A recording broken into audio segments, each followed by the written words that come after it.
Ah non, non, on reste à la porte, on n'entre pas. C'est beaucoup trop dangereux. RMC, 10h, 13h, les grandes gueules. Du calme, c'est pas le moment de péter les plombs. Alain Marchal, Olivier Truchot. J'espère que vous serez plus amusant que les autres. Oh, j'ai pas du tout l'intention d'être amusant. Les grandes gueules. Ça recommence une nouvelle fois.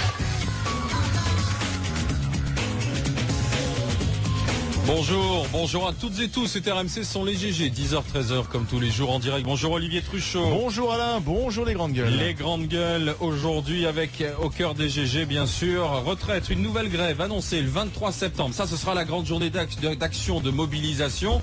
Mais il y aura des actions ponctuelles le 15 septembre, le jour du vote en première lecture de ce projet de loi sur les retraites à l'Assemblée nationale. 15 septembre, 23 septembre, est-ce que vous continuez de suivre le mouvement? Allez-vous participer?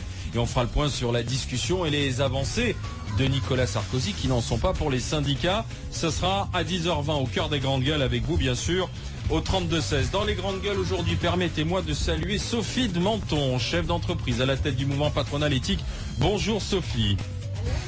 Également et je salue nos auditeurs. Bonjour au président Maillot, illustre fondateur de Nouvelles Frontières. Bonjour Jacques. Salut Alain, bonjour Olivier. GG d'un jour, comme tous les jours, une personnalité vient commenter ce qui fait notre société, ce qui fait le monde à la mode grande gueule. GG d'un jour, le théologien Tariq Ramadan, bonjour. Bonjour. C'est un Merci Suisse d'être qu'on avec reçoit nous. dans les grandes gueules. C'est ça, vous avez la nationalité suisse, Tariq. Exactement. Professeur toujours, universitaire. Oui, Vous enseignez là-bas. Non, pas en Suisse. Là maintenant, je suis à Oxford Ah, vous êtes à depuis Oxford. 4 ans là maintenant. D'accord. Et pour la fiscalité, vous êtes en Suisse aussi, alors Tariq. Ah non, malheureusement pas. Ça serait peut-être mieux. Non, je suis en Angleterre. En Angleterre, En donc c'est très chaud. C'est bien. Oh, ça va. Non, Vous connaissez pas. c'est moins bon que la Suisse. Oui, mais vous gagnez pas beaucoup Baptiste de d'argent. Metz, Florence Wörth, tout ça. Non, en Suisse, vous n'avez pas rencontré tous ces gens-là. Et non. Non, De toute façon, vous gagnez pas beaucoup d'argent.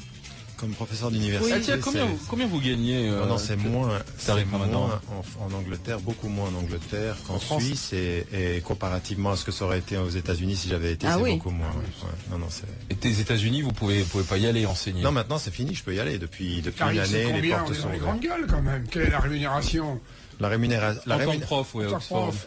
la rémunération, c'est 6 000 pounds avant le, mais ils prennent 40%. Donc 6 000 ça- pounds par quoi? par mois. Brut. Oui, Moins les et 40% voilà, moins par 40%, Jour, bien sûr, ouais. Sophie. Par quoi? Ça veut dire Par à peu mois. près, vous mois. gagnez en net 3 700 Livres sterling. livres Les sterling par pounds. mois. Les pounds. Eh oui. Par rapport à ce que sont les autres postes universitaires, c'est. Mais l'Europe fait mal ses universitaires. Je pense que les universitaires devraient gagner beaucoup d'argent. Mais oui, je veux dire, le savoir, c'est extraordinaire. C'est un capital humain. Et je pense Tout que ne c'est passe pas par navrant. l'argent, Sophie. Tout passe par le savoir. Ah oui, par le savoir, oui. Il faut rémunérer ce qui a de la valeur. Alors, cher, Tariq Ramadan, Sophie de Un Menton, bon entendeur, salut. Jacques Maillot, puisque vous êtes avec nous, Tariq Ramadan, il y a un petit sujet, vous vous en doutez, tout trouvé, c'est ce qui va se passer demain aux États-Unis, où une espèce d'illuminé va brûler le Coran, ce qui affole le monde.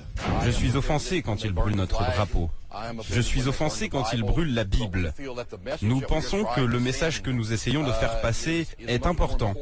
Il s'agit d'envoyer un message clair aux radicaux islamistes. Nous ne tolérerons pas cela aux États-Unis. Et ça se passe à Gainesville, en Floride. L'ancien gérant d'hôtel devenu prédicateur s'appelle Terry Jones. Oui, il a un parcours assez étonnant. Ce Terry Jones, c'est un illuminé, faut dire les choses telles qu'elles sont. Et, alors qu'il arrive à séduire quelques personnes, ils sont une cinquantaine, en comptant sa famille. Il promet détruire donc 200 exemplaires du Coran pour célébrer l'anniversaire du 11 septembre. Il part en guerre contre l'islam. Le plus surprenant dans cette histoire, c'est que ça fait un buzz mondial grâce à Internet, grâce aux chaînes info, à tel point que Grâce le ou à pape, cause?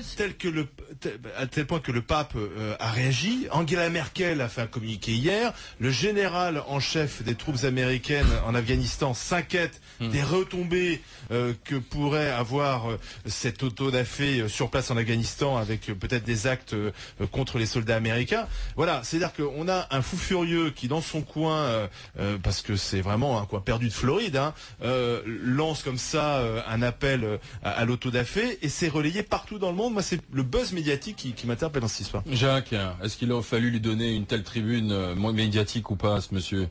Ouais, c'est la liberté d'expression aux États-Unis. Premier amendement. Attention, premier amendement. Ça, de ce côté-là, c'est conforme à la Constitution américaine. C'est-à-dire que les autodafés sont protégés par la Constitution américaine. On en est d'ailleurs par rapport à ces autodafés à évoquer les pompiers. On espère que les pompiers vont pouvoir l'empêcher de brûler des exemplaires. Oui, parce du que Coran. c'est la seule chose qui pourrait constituer ailleurs, un délit, comme en tu l'as fait. dit, comme c'est un escroc par ailleurs, il a de gros ennuis avec le fisc, et on semblerait qu'on est en train aussi de mobiliser le fisc américain. Mais on a bien vu la déclaration d'Hillary Clinton, j'ai trouvé totalement impuissante par rapport aux propos de cet illuminé. Alors c'est bien cette liberté d'expression ou c'est quand même pas à la limite du... Écoute, alors proposons au peuple américain de réformer la Constitution des États-Unis. En général, je constate qu'il la réforme pas très souvent.